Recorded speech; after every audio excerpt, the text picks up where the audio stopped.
Tell me when you're ready, happy na? Okay, Cong, good morning. Welcome back to Ozamiz. Happy kayo mga Ozamiz. Good morning. Here. Yes, thank message you. mo para sa tanan. Mayong adlaw ka na tong tanan sa tanang mga viewers nato sa Ozamiz News Channel sa atong partners. I am very happy to announce na after several weeks of kanang pag-scrutinize nato sa budget, it is done and we're hoping for the best for next year for the second district of Ozamiz Occidental. Di na lang sana ko i-announce kung saan ang ato ang mga kaning na-secure ng mga funding. No, but as you've heard upstairs, that's one of our achievements. We're able to secure additional 300 million budget for MHARS Medical Center for 2026, and that's broken down as 200 million for the infrastructure and 100 million for hospital equipment. No, so meeting kami ni Dr. Jen Orbistondo and the rest of the medical team. No, kung what will be the priority equipment that will be purchased next year. Okay, Cong, you mentioned earlier during your message sa MHARSMC family nga 12-story building will soon rise diri sa hospital compound. So basically lipay gyud ang mga Ozamiz noon, mga misamis noon, and munta na lang mi Cong, excited po mi appeal may nato ibutang nga building. As I mentioned earlier, during my message, we decided with the team of MHARS Medical Center to go vertical. Yes. Tungod kay na-occupy na ang mga lots available sa MHARS. So considering that there's no available space for expansion, so ang proposed nila, which is the only feasible area to build it, is to kaning demolish one of these buildings in the center. No, katong oldest building, to demolish it kay kani naramis mga 3-4 story, no, and then replace it with the high-rise hospital that's similar to what we see in Manila, mga private and government hospitals in Manila. Okay. Although nag-hesitate ka ko nga dili pa ka mention og sa good news na in store for MHARS, pero makaingon siguro ang mga misamis na nga realization na sa Oaminal Loss 1 and 2. Yes, exactly. That's our target. That's always been our goal, no? Nga dili nga it will not go in vain, the efforts of Governor and then Congressman Ando Oaminal. No, it's not easy to have a bill passed into a law. It's not easy. It's a very long process. You have to get the support of the majority of the congressmen, and you have to get the support of the majority of the senators. No, and aside from that, you have to get the support of the president, because it is the president who approves that bill, that proposed bill, into a law. No, so that's why it takes years for a bill to be passed into a law. Even if it is signed urgent by the president, it will take months. No, and this one, it's a kanang local concern man, so it took years.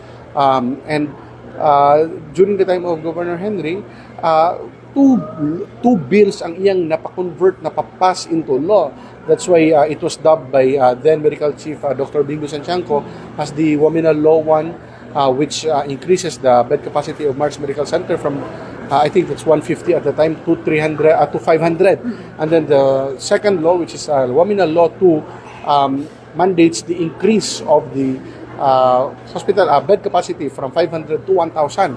However, we have not fully implemented those laws because of the lack of physical space for these patients. No, bisan pag under our nanatay balaod nga nag-ingon nga okay 1,000 na ang capacity sa MHARS, pero ang atong beds karon napata sa as of now, as we speak, natas mga 550. Yes. No, so we need more beds.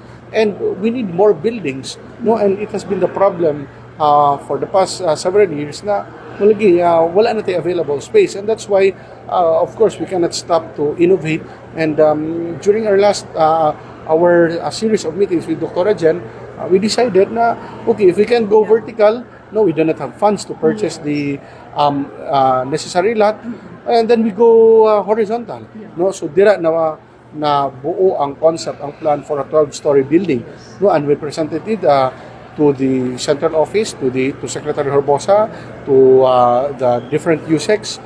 No, and then they agree, they approve. Pasalamat po ta nga there's already an ongoing construction of kaning buildings nini. It has saved MHARS from doing kaning intensive kaning soil testing and feasibility study, because now we know that it is really feasible to build high-rise buildings here, no? So muna ang ato ang kanang that's our direction, no?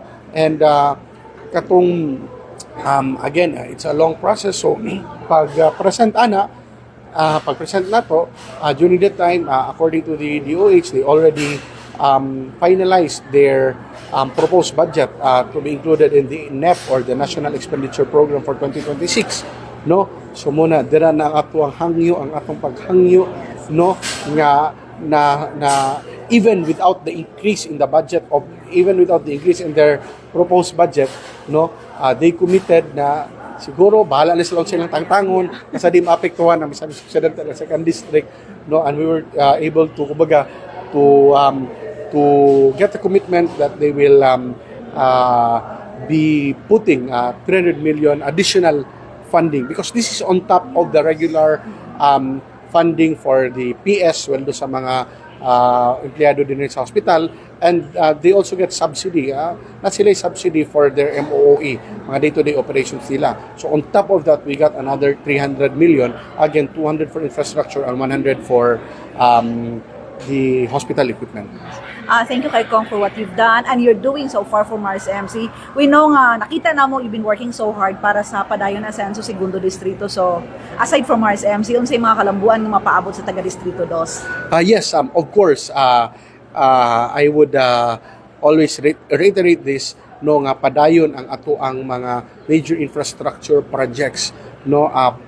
In the past few days since I've been here, gatuyok-tuyok ta sa district, no, although unofficial nga kanang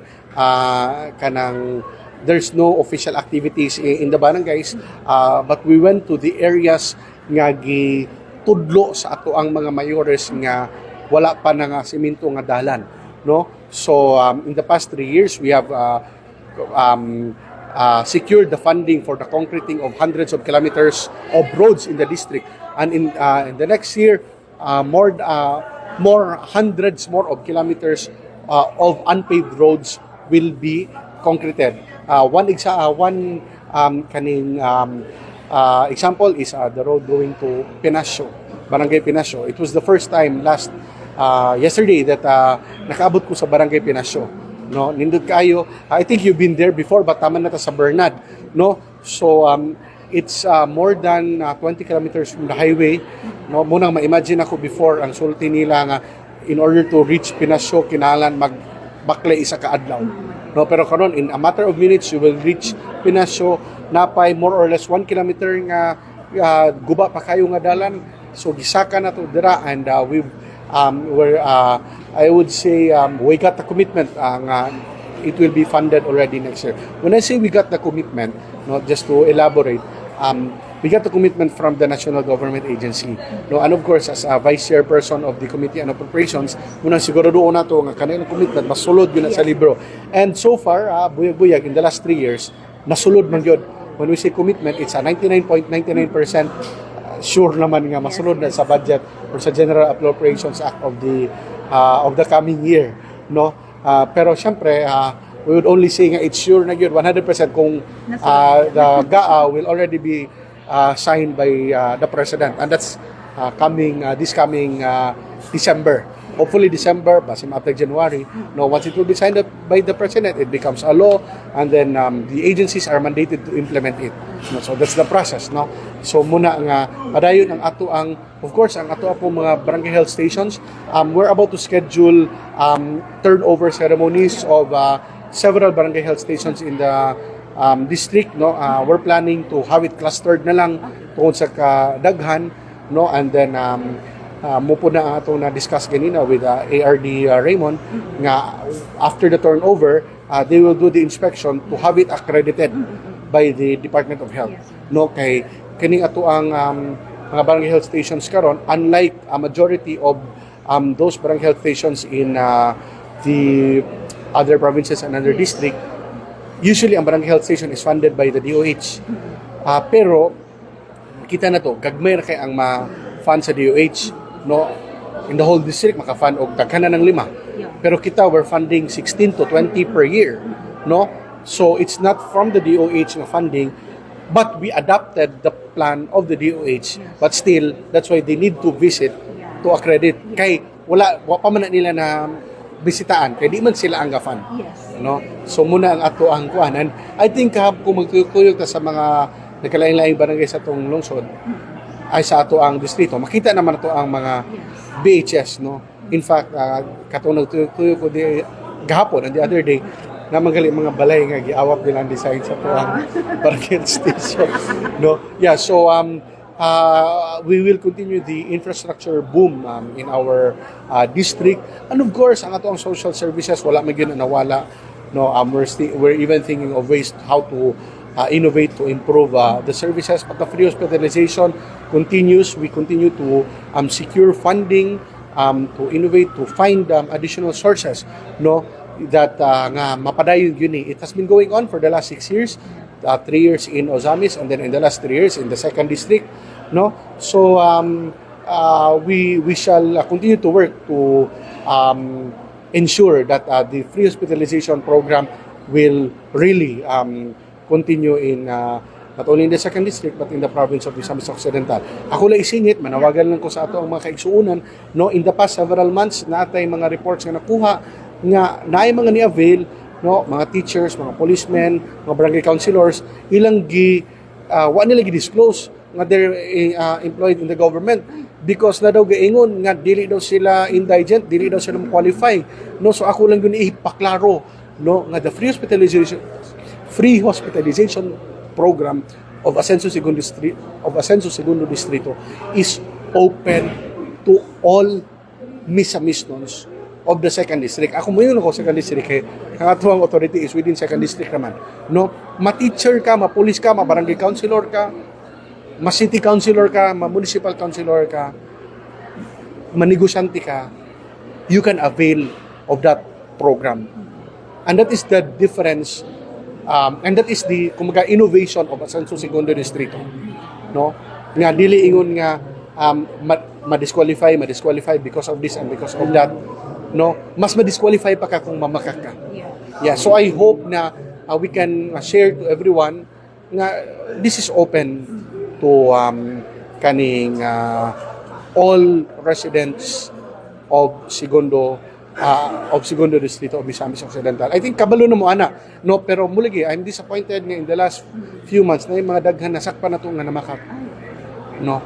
And yeah, so just tell the truth, no? And we're ready to help. Okay, salamat kay Cong and salamat for what you do to the 2nd district. Mga panakop na lang yung mga message. Yes, of course, we are very, very grateful in behalf of Team Ascenso for sa padayon nga pagsuporta sa majority sa katawhan, no? Ang inyong suporta maoy naghatag og inspiration and encouragement namo sa Team Ascenso nga magpadayon maningkamot pod nga makahatag sa lubos-lubos nga serbisyo o tinud-anay nga serbisyo. And siguro to set the record straight, I also would want to assure the people of the 2nd district of Ozamiz Occidental that with everything that's going on in the nation, with all the issues being thrown here and out, I could assure all the residents of Segundo Distrito that in the 2nd district of Ozamiz Occidental, we do not have any ghost projects of any kind. No, wala tayo ghost projects. All our projects are accounted for. Makita na ninyo sa mga kadalanan, sa mga buildings. Bisan pag sukdo na ninyo ang dalan, sakto ba, no? Tagaan ta mo clue how to measure ang dalan. Do not measure it by length, measure it by square meter. No? Why? Because ang dalan, lain-lain na siya kalapdon. Na ay 2, na ay 2.5, na ay 3.05, na ay 3.35, na po'y uban 4.35 kung na ay paved shoulder. No? So, muing ka nga, kana 100 meters ra, may ani ang kuan. So, measure it by square meters. And makita ninyo that everything is accounted for, no? Everything is above board, no? We do not have those similar issues as what's kanang reported sa media. Ako personally, I was very shocked to hear anang those projects nga katong mga gipang bayran nyo walay trabaho. I was very shocked. I never expected that na mahitabo ngayon sa ato sa Pilipinas, no. But rest assured, dinhi sa segundo distrito, no, there are no ghost projects. Everything is accounted for.